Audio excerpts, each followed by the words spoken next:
I remember the light first. Helios Ring did not believe in shadows. The chamber was engineered so that every surface caught starlight and returned it. No dark corners, no hidden expressions. Every hesitation was visible. Every doubt had nowhere to go.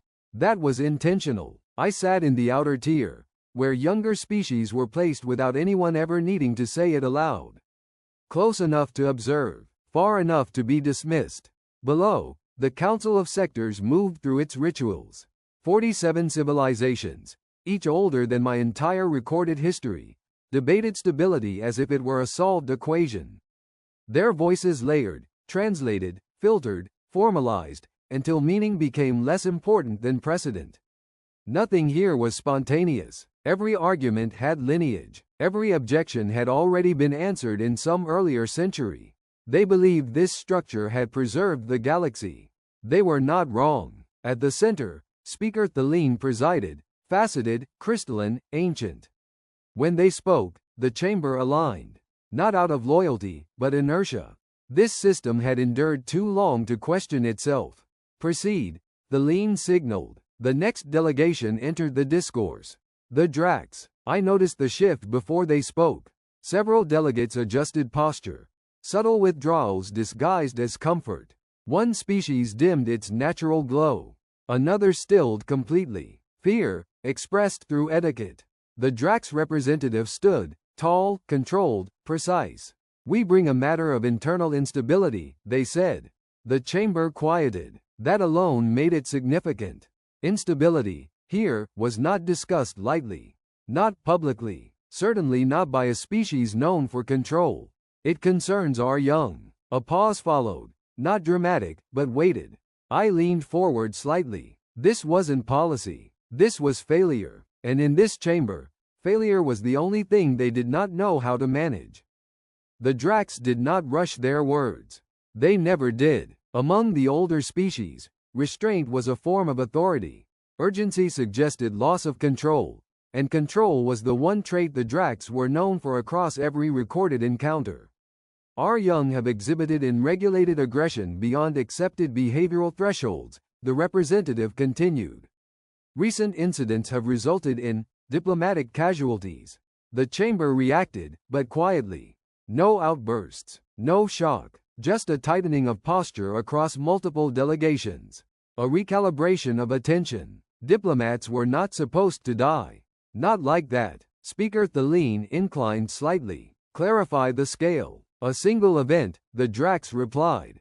A delegation from the Hethari Collective was attacked during a sanctioned cultural exchange. 3 representatives terminated. 1 critically damaged. A murmur passed through the chamber, controlled, but undeniable. The Hethari were fragile, long-lived, non-aggressive, entirely dependent on negotiated space. Their presence in any exchange implied safety had already been guaranteed. That guarantee had failed. I watched the reactions carefully. The older species did not look angry. They looked calculating. This represents a breakdown of internal discipline. One delegate stated, tall, robed, voice like dry metal. If your young cannot be contained, then your species presents a systemic risk. Contained, not guided, not understood. Contained. The Drax did not object. That told me more than anything else. We are aware, the representative said. We have initiated corrective measures. Define corrective. Another voice pressed. A pause. Then, isolation of unstable juveniles, behavioral suppression protocols, termination if necessary. There it was. Clean, efficient, final. No one reacted immediately. That, too, was telling. This was not a shocking proposal. It was a familiar one. Standard procedure. I felt something settle in my chest. Not surprise, not even anger. Just recognition. This was how they solved problems. Remove the variable. A different delegate leaned forward, voice edged with something colder. Containment may not be sufficient. The pattern suggests a developmental flaw. If your species cannot guarantee stability, then eradication of affected lines must be considered. There it was again. Escalation, presented as logic. I glanced across the chamber. No one laughed. No one protested. Several delegates were already reviewing data streams, projecting outcomes, calculating acceptable losses. They weren't debating whether action was needed, only how much. From my position in the outer tier, I finally understood something that had been bothering me since my first session. This council did not prevent crises. It managed their aftermath, and it did so by reducing them, simplifying them, until only one solution remained. Speaker Thaleen raised a limb, signaling focus. Proposals will be submitted in order of severity: isolation, genetic correction, selective termination, full quarantine, sector cleansing if required. Cleansing. The word entered the chamber without resistance. I exhaled slowly. That was the ceiling. That was as far as they would go, until it wasn't. And still, no one had asked a different question. Why? Not what happened. Not how to stop it. Why it had happened at all. I remained seated, silent, unremarkable, exactly as expected. For now, I had not intended to speak. That was never the role assigned to me. Humanity's presence on Helios Ring was observational, advisory at best. We were permitted to witness, occasionally to comment, but not to influence. Influence required history. We did not have enough of it. So I remained seated while the chamber refined its solutions. Isolation protocols were expanded. Containment zones proposed. One delegation suggested relocating all Drax juveniles to uninhabited systems. Temporary, they said, though nothing in this chamber was ever temporary. Another proposed surgical behavioral correction, neural restructuring, removal of what they called instinctive volatility. The language was precise, clinical, detached from the thing it described. I watched the Drax representative as these options were discussed. They did not resist. They did not defend. They stood as if already removed from the outcome, as if their role here was simply to confirm what would be done to them. That, more than anything, held my attention. They had accepted the premise that their young were the problem, that the solution was reduction.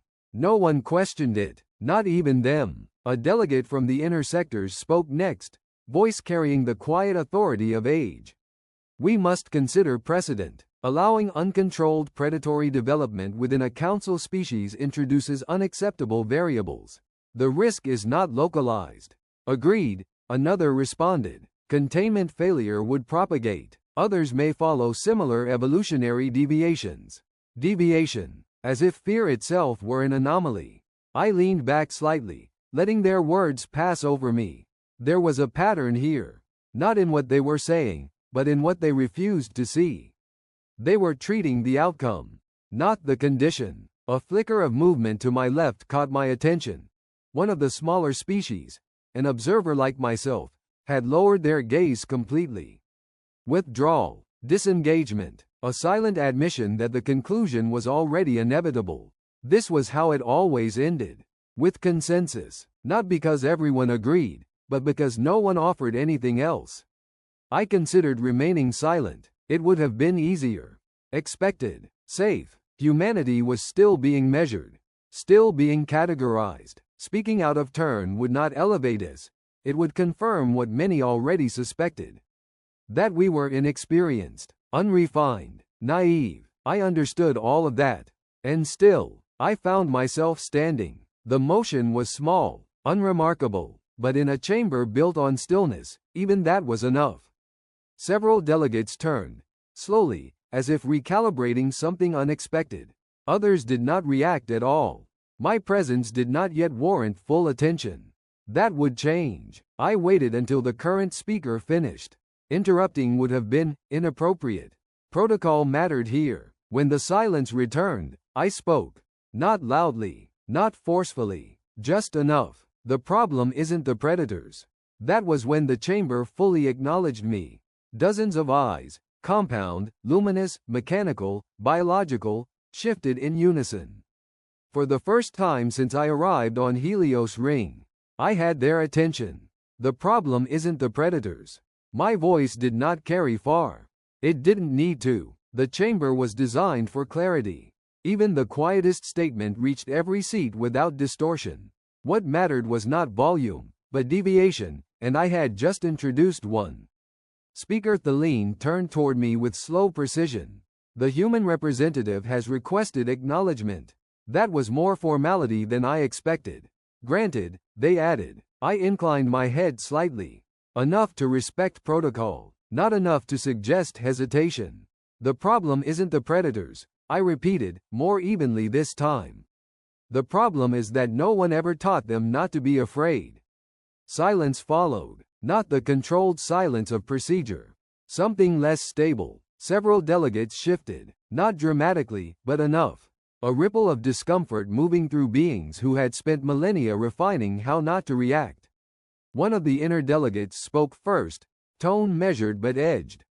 Clarify your statement. Fear is not relevant to predatory behavior.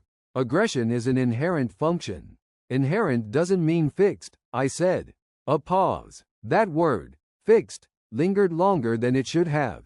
You are suggesting behavioral malleability in a species whose neurological patterns have been mapped for centuries, another voice added. The Dracs are not unknown variables. No, I agreed. They're just misunderstood ones. There it was. A shift. Not in the chamber, but in perception. I could feel it, the moment I moved from irrelevant to incorrect. Soft laughter followed. Not loud, not unified, but present. You propose education? A delegate asked, their voice carrying something close to amusement.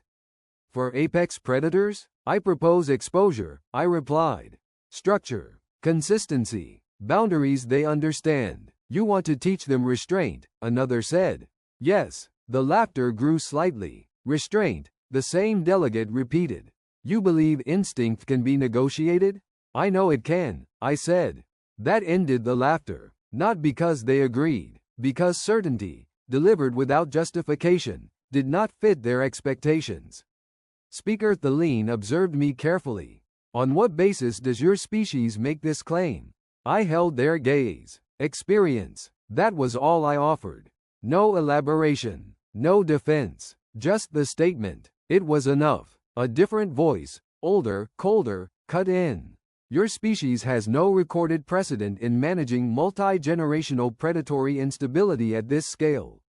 No, I said. We managed something worse. That drew attention. Not curiosity. Concern. You are implying equivalence where none exists, the delegate responded. No, I said again. I'm saying you're asking the wrong question. The chamber stilled. You're asking how to stop them, I continued. Contain them, remove them, rewrite them. I paused, but you never asked why they're doing it.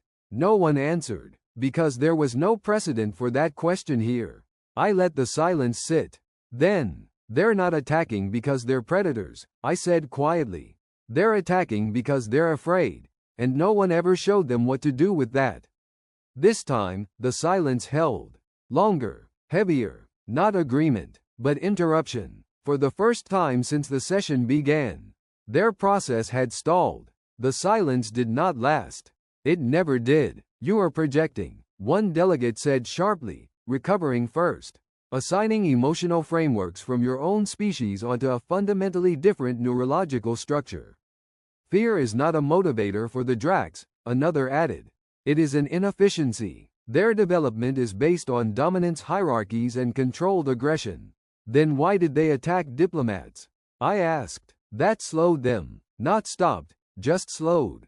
Instability, came the answer. A failure of behavioral regulation. That's a description, I said. Not a cause. A few delegates shifted again. Subtle, controlled, but the rhythm of the chamber had changed. They were no longer building toward consensus. They were defending one. That distinction is irrelevant, a voice from the inner ring stated. The outcome is the same. Lives have been lost. Risk has been introduced. The solution must address that. It will, I said. And your method? The same voice pressed. Conversation? Instruction? You intend to explain restraint to organisms whose primary evolutionary advantage is violence?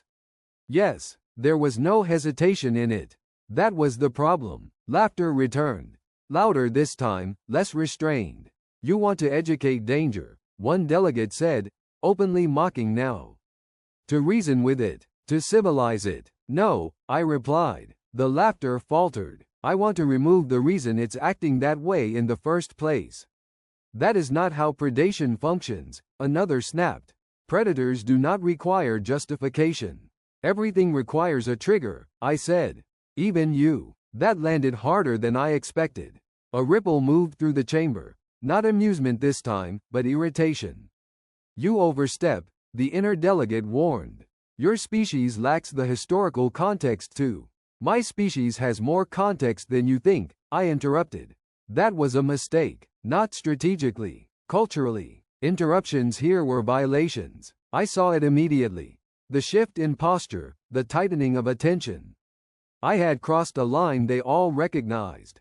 Good. Then provided, Speaker Thelene said, their voice cutting cleanly through the rising tension. The chamber stilled again. I did not elaborate. Not yet. That context is not theoretical, I said instead.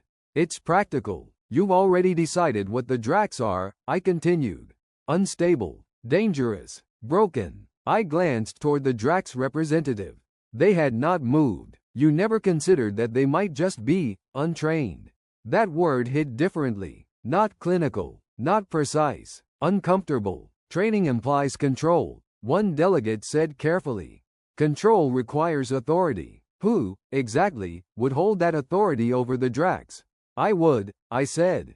That ended it. No laughter. No immediate response. Just stillness. Because that statement did not fit anywhere in their structure. A minor species. An observer. Volunteering to assume responsibility for a predatory instability that older civilizations were preparing to erase. It wasn't just unreasonable. It was incomprehensible. You are not qualified, someone said finally. Correct, I replied. Another pause. But I am capable. That was worse, because capability, unlike qualification, did not require their approval. Speaker Thelene studied me in silence. Then, you are proposing direct intervention. Yes, with no guarantee of success. No, and full accountability for failure. I nodded once. Yes, the chamber held its breath. Not because they believed me. Because they didn't understand why I wasn't afraid to say it. The chamber did not move forward. It recalculated. That was the closest equivalent to hesitation I had seen since arriving on Helios Ring. Not uncertainty. Never that. But a disruption in sequence. Their process required alignment. I had introduced something that did not align. Speaker Thelene remained still for several seconds. Long enough for multiple sub-processes of protocol to unfold silently across the chamber's shared network. When they finally spoke, their tone had shifted. Not softer, more precise. This proposal exists outside established council precedent. Yes, I said, intervention of this nature has no recorded success. I know, and failure would result in escalation beyond current containment projections. That's already happening, I replied. That, more than anything else, settled something. Not agreement, acceptance of risk. A delegate from the central tier leaned forward, voice measured. If we allow this experiment, we delay necessary action. We introduce variables into an already unstable situation. You've already introduced variables, I said. You just labeled them as outcomes. Another ripple, smaller this time, less resistance. You are requesting custody, Speaker Thelene said. Yes, of a Drax juvenile identified as unstable. Yes, for the purpose of behavioral modification through non-invasive methods. Yes, they paused, without the use of force. A smaller pause, without weapons, I clarified. That distinction mattered. I could feel the shift immediately. Concern, now, not for the Drax, for me. Supervision would be required. One delegate stated quickly. Full observational access. Immediate termination authority if the subject becomes uncontrollable. Agreed, I said. Containment measures will remain active. Fine. You will not deviate from designated parameters. I will. That broke it again. You will what? The delegate asked, sharper now. I'll stay within your boundaries, I said calmly. But I won't follow your assumptions. Silence. Again. Not confusion this time. Recognition. They were beginning to understand something they did not like. That I wasn't here to prove them right. Speaker Thelene made the decision. It wasn't announced as one. It never was. Designation. Controlled intervention trial, they said. Subject will be transferred to secured observation sector. Human representative will be granted conditional access. A pause. Failure threshold. Immediate termination of subject and revocation of human authorization. I nodded. That's fair. Another pause. Designation of subject. Rex. Juvenile classification. Incident record confirmed. Rex. A name, not a number. That mattered more than they realized. Transfer will occur within one cycle, Thelene continued. Preparation time is granted. Preparation. I almost smiled, because that was the one thing they still didn't understand. This wasn't preparation. We had been preparing long before they ever noticed the problem. I turned to leave the chamber. No one stopped me. No one spoke, but I felt it, every eye tracking my movement now. Not dismissive, not amused, something else. They weren't laughing anymore, and they weren't comfortable with the reason why. The secured section of Helios ring did not reflect light the same way. The polished surfaces were gone, replaced with matte alloys that absorbed illumination instead of amplifying it. Function over presentation. No symbolism, no ceremony, just containment. I passed through 3 security thresholds without resistance. Authorization had already propagated through the system. Doors opened before I reached them. Observers tracked my movement from behind mirrored partitions. They weren't hiding. They were documenting. The final door required manual confirmation. A Drax handler stood beside it, larger than the representative from the chamber, armored not by design, but by biology.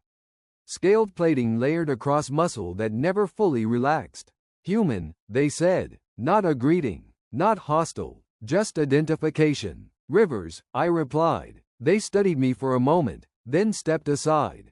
You understand the risk, they said. Yes, he has already injured 3 handlers. I read the report. He does not respond to command structures. I expected that. A pause. Then you understand nothing, the Drax said flatly.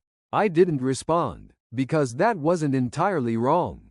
The door opened. The air inside was warmer, denser, carried with it a low, constant vibration. Not mechanical, but biological.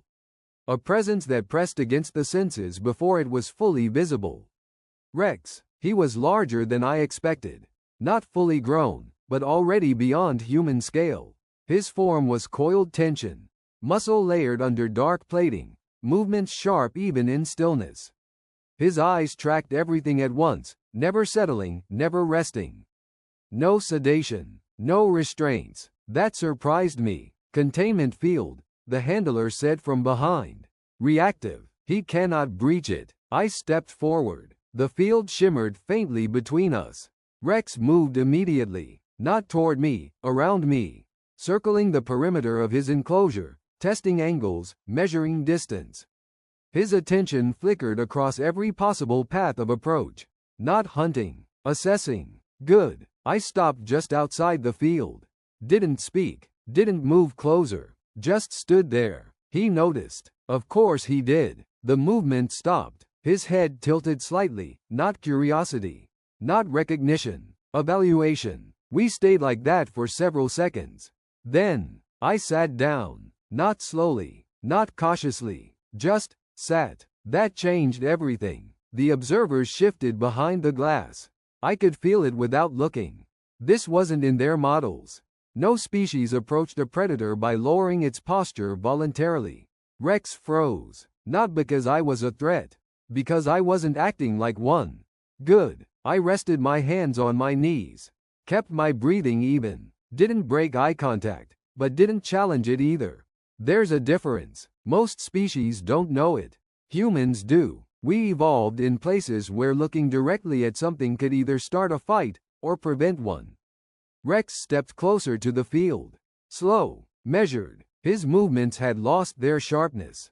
Not calm, just less certain. That was enough. I spoke for the first time. Hey, no command, no structure, just a sound. He flinched, not backward, forward, a micro adjustment, barely visible. But I saw it. Fear, not of me, of the situation, of not understanding what was happening. I nodded slightly. Yeah, I said quietly. I get it. The chamber behind me remained silent, watching, recording, waiting for failure. I didn't look back, because this part wasn't for them. It never was. Rex held at the edge of the field, close enough now that I could see the micro-movements in his muscles, constant, controlled instability. Not chaos, pressure. He was waiting for me to become predictable, for the pattern to complete. I didn't give it to him. I stayed seated, relaxed, breathing even. That was the disruption. He shifted, one step closer. The field shimmered between us. He stopped just short of it. Again, testing distance, testing me. I leaned back slightly, putting weight on one arm. Exposed. The observers reacted immediately. Subtle movement behind the glass. They thought I'd made a mistake. Rex thought so too. He moved fast. The lunge hit the field with force, distortion rippling outward as his body collided with the barrier. His jaws snapped forward, stopping just short of my face, close enough to feel the air move. I didn't flinch, didn't pull back, didn't raise my hands. I just stayed there, breathing steady, watching him. Easy, I said. Quiet, flat, no reaction in it, no fear. That mattered more than the words. Rex held against the field for a second longer, muscles locked, tension at its peak. Then, it changed, not all at once, a fraction at a time. The forward pressure eased, his jaws loosened, the vibration in the field settled. He didn't retreat, he just stopped. That was the moment, not the strike, the pause after it. I shifted forward slightly, not enough to threaten, just enough to stay present. You don't have to do that, I said. He didn't understand the words, but he understood the absence of consequence. No counterattack, no escalation, no punishment. That broke the pattern. His head tilted, slightly deeper than before.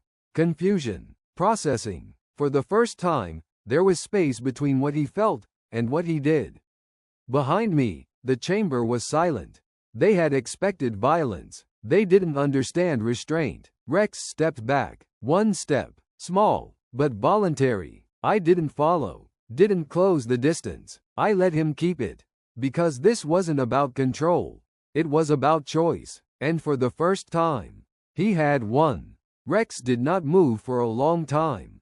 Not forward, not back, just stood there at the edge of the field, breathing slower now, but still uneven. The tension hadn't disappeared. It never would, not completely. That wasn't the goal. The goal was space, and for the first time, there was space between what he felt and what he did with it. I stayed where I was. Didn't approach, didn't speak again immediately. Most species would have filled the silence, reasserted control, reinforced the moment, tried to lock it into something predictable. That would have broken it. So I waited. Rex shifted his weight, not toward me, not away, just adjusting. That mattered more than any reaction, because it meant he wasn't locked into a single outcome anymore. Behind me, I could feel the observers recalibrating, systems adjusting to something they didn't have a model for. No alarms, no commands, just data being recorded faster than it could be understood. Good, let them watch. Rex's head lowered slightly, not submission, not threat, something in between. His eyes stayed on me, but the intensity had changed. Less fixed, less absolute. He blinked, slow, deliberate. That was new. I leaned forward just enough to be noticed. You're still here, I said quietly. The translator carried it across, but again, it wasn't about language. It was about consistency. I hadn't changed. That was the message. No escalation, no retaliation, no sudden shift into something dangerous. Just the same. Rex took a step back. Voluntary, measured. The field no longer pressed against him. The distortion faded completely. Distance, chosen, not forced. That was the second break. I nodded once. Small, controlled, acknowledging the decision without reacting to it. He watched that, tracked it. Then, he did something the council would never have predicted. He turned, not fully, just enough to break direct alignment. His body angled slightly away from me, a tension splitting between me and the rest of the enclosure. That was trust, not complete, not stable, but real. Predators don't divide attention unless they believe they don't need to commit. I leaned back again, returning to the same relaxed posture, reinforcing the pattern. You can move, I said. You don't have to stay ready. Another pause, longer this time. Rex shifted again. This time not toward the field, not toward me, but along the perimeter of the enclosure. Slow, deliberate, exploring, not pacing. That distinction mattered. Pacing was stress. This was testing freedom. Within limits. I didn't follow him with my body. Only my eyes. No pressure. No demand. Behind the glass, something changed. I didn't need to look to know it. They had expected control, or failure. What they were seeing was neither. It didn't fit. Rex stopped again. This time farther from the field. From me. He looked back. Not with tension. Not with immediate reaction. Just checking. I met his gaze. Didn't move. Didn't speak. After a moment, he looked away first. Not avoidance. Choice. I exhaled slowly. That's it, I said under my breath. That's where it starts. The chamber remained silent, not because they were satisfied, because they didn't understand what they had just witnessed. And that uncertainty, that was the first thing in this entire process that didn't belong to Rex. It belonged to them. The change did not announce itself. There was no escalation warning. No predictive model flagged the moment. The systems observing us continued their quiet recording, unaware that the pattern they had begun to track was about to be tested. Rex moved along the enclosure perimeter, slow, deliberate, no longer bound to the edge of the field. His attention shifted between me and the environment, no longer locked into a single point of tension. That was progress, fragile, but real. Behind the observation barrier, something shifted. Not in the room, in the station. A vibration, subtle at first, then sharper. Structural feedback. Somewhere deeper in Helios Ring, a cargo transfer system failed to stabilize its load. I didn't turn. Rex did. His head snapped toward the source instantly. Every muscle in his body tightened, not toward me, but outward. External threat. Different response. Good. Then came the sound. Metal tearing. A containment rail somewhere above the civilian corridor failed under strain. Mass shifted. A cargo unit, dense, unbalanced, broke free and dropped through a secondary support channel. The impact alarm triggered a fraction too late. Through the reinforced partition, I could see it on the auxiliary display. Trajectory projection cutting directly through a populated sector. Civilians, unshielded. No time for standard response. The observers behind me moved, finally breaking their stillness. Commands were issued. Systems attempted interception. Too slow. Rex was already moving. Not toward the field. Not toward me. Toward the direction of the impact. He hit the containment barrier once, harder than before. The field flared, resisting.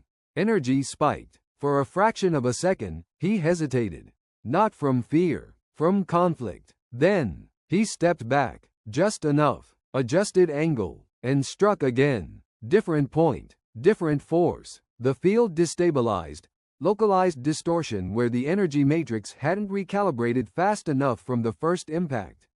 A flaw, temporary, enough. The barrier didn't shatter. It bent, and Rex went through it. The chamber behind me erupted. Alarms, containment protocols, emergency overrides. Too late. He was already moving. Fast. Controlled. Not chaos. Direction. I stood. Didn't call out. Didn't try to stop him. Because I knew exactly what he was doing. Through the observation display, I saw the moment. The cargo unit broke into the corridor. Massive, uncontrolled. Falling toward a cluster of civilians who hadn't even registered what was happening yet. No time to run. No time to react. Then Rex entered the frame.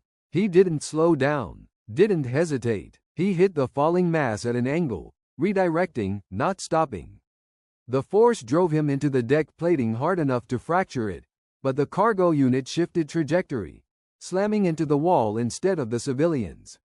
The impact shook the entire sector. Silence followed. Then, movement. The civilians were alive, unharmed. Rex remained where he had landed, body low, breathing heavy, but not attacking, not escalating. Just there, between them and the thing that would have killed them. I watched the chamber behind me. No one spoke, no one moved, because the equation had just changed. A predator had broken containment. Not to attack, but to protect, and for the first time, they had no precedent for what to do next. The alarms continued for 6 seconds.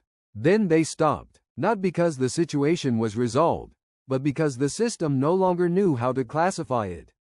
Containment breach had occurred. That should have triggered escalation. Instead, every live feed showed the same thing. Rex, outside his enclosure. Civilians, unharmed. No ongoing threat. The logic tree collapsed. I stepped through the now dormant field without resistance. The barrier flickered once, then stabilized behind me as if nothing had happened. Behind the observation glass, the council delegates remained motionless. Not stunned. Processing. Always processing. I entered the corridor where Rex stood. The damage was significant. Fractured plating, collapsed support struts, the cargo unit embedded into the wall like a driven spike. Emergency lights pulsed along the ceiling, painting everything in alternating red and shadow. Rex didn't react to my approach. That mattered more than anything else. His posture was low, but not aggressive. His breathing was still heavy from impact, but stabilizing. His attention was on the civilians. Small, fragile shapes pressed back against the corridor wall, still trying to understand why they were alive. One of them moved. A child. Unsteady, disoriented.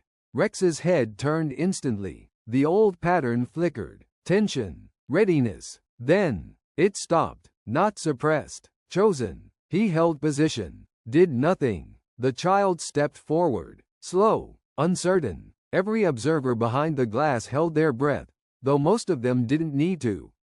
I didn't move. Didn't intervene. Because this was the moment that mattered. The child reached out. A small hand, shaking slightly. Not understanding what Rex was.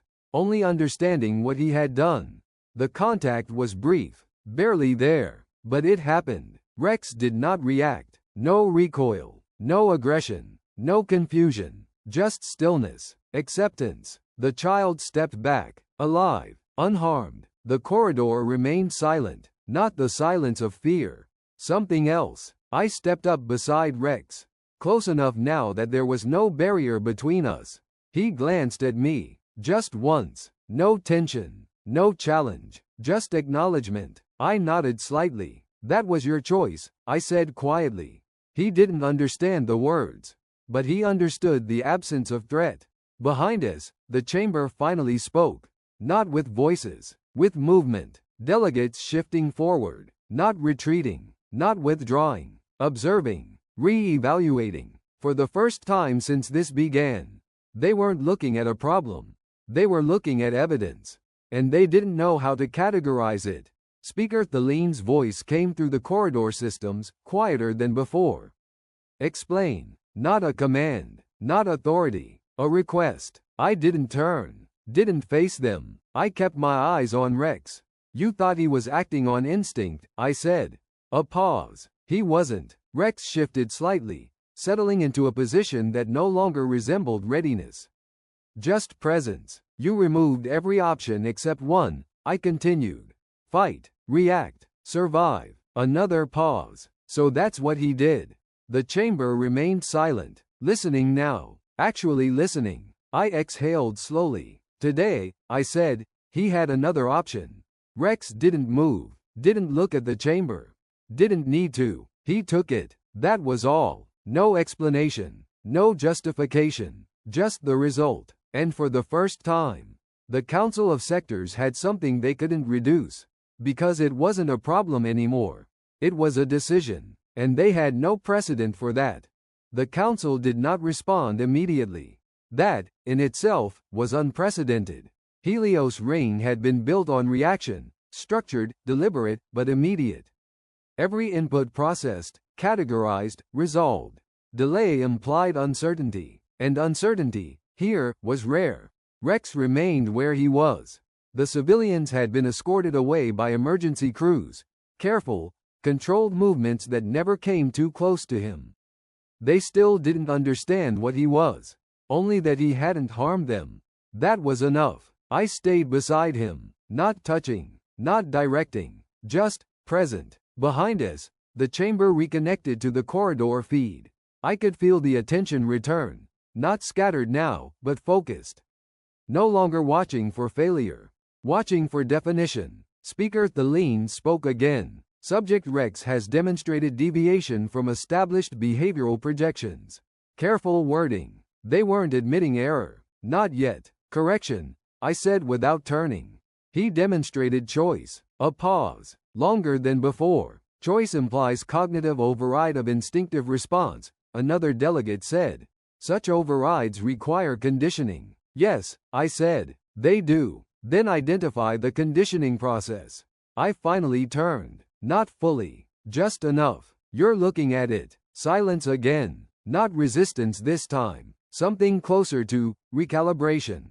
You applied no enforcement, one voice noted. No. No deterrence. No. No corrective stimulus. No. Then define the mechanism. I looked back at Rex. He had settled now, fully.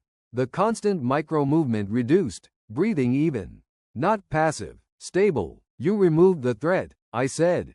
And you didn't replace it with another one. They didn't answer, because that wasn't a mechanism they used. Every interaction he's had, I continued, ends the same way. Pressure. Response. Escalation. I gestured slightly toward the damaged corridor. You built a system where reaction is the only option. Another pause. So he reacts. Speaker Thelene's voice lowered slightly. And you altered that system. Yes. How? I exhaled slowly. I didn't give him anything new, I said. I just stopped taking things away. That didn't translate cleanly. I could see it in their posture. So I simplified. I gave him time. The chamber went still. Time. The one variable they never accounted for. Too inefficient. Too unpredictable. Too human. A delegate from the inner tier leaned forward. If this is replicable, it is, I said. Confidence again. Unqualified. Uncomfortable. And the risk? There's always risk, I replied. You just chose the kind you understood. Silence. Then, for the first time, I added, you're looking at the kind you don't. No one spoke after that. Because they couldn't reduce it. Couldn't categorize it. Couldn't turn it into protocol. Rex shifted slightly beside me. Not toward me. Not away. Just adjusting. And no one moved to stop him. That was the real change. Not what he had done. What they didn't do next. No termination order. No containment override. No escalation. Just observation. Just waiting. Helios ring had not changed. Not yet. But something inside it had. A single variable introduced into a system that had never needed one before. And now, they had to decide what to do with it. The council did not vote. That, more than anything, confirmed the shift. Votes were how they created certainty, structured outcomes, predefined paths, controlled conclusions. A vote would have reduced what happened here into something manageable. They couldn't do that, not anymore. Speaker Thelene remained still at the center of the chamber, their crystalline form reflecting the fractured light of the damaged corridor feed. For the first time since I had arrived on Helios Ring, they did not move to formalize the outcome. They observed. That was new. Designation revision required. One delegate stated quietly. Not a demand. Not a directive. An observation. Subject Rex no longer meets criteria for unstable classification. Another pause. No one argued, because no one had a framework left to support the original classification. He breached containment, a different voice added, slower, more cautious. That action alone prevented loss of life, another interrupted. That interruption was sharper than mine had been earlier. But no one corrected it. Because now, process was already compromised. He acted outside protocol. The first voice insisted. Yes, Speaker Thelene replied. A pause. Protocol failed. Silence. Absolute. That statement did not belong here. Not in this chamber. Not from that position. And yet, no one challenged it, because every system record, every observation feed, every analytical model now pointed to the same conclusion. The protocol had predicted destruction. The deviation had prevented it. I remained where I was. Rex hadn't moved, not once since the civilians had been cleared. He wasn't waiting for instruction. He wasn't anticipating correction. He was simply existing in a state the Council had never accounted for. Stable without control. That was the real disruption. A delegate from the outer ring spoke, one of the quieter species, rarely involved in primary decisions. If this behavior can be reproduced, they said, carefully, then the current classification model for predatory species is incomplete. Incomplete. Not wrong. That was as far as they could go. For 12,000 cycles, we have maintained stability through containment, another voice responded. We cannot discard that structure based on a single anomaly. It is not an anomaly, I said. That drew attention again, but not resistance. Not this time. It's the first time you allowed something else to happen, I continued. Speaker Thelene turned slightly toward me. Define something else. I looked at Rex, then back at them. Choice, I said. The word settled into the chamber like a foreign element. Unstable, unmeasured, uncontrolled. You are proposing integration of uncontrolled variables into Council stability models, one delegate said. No, I replied. I'm showing you they were already there.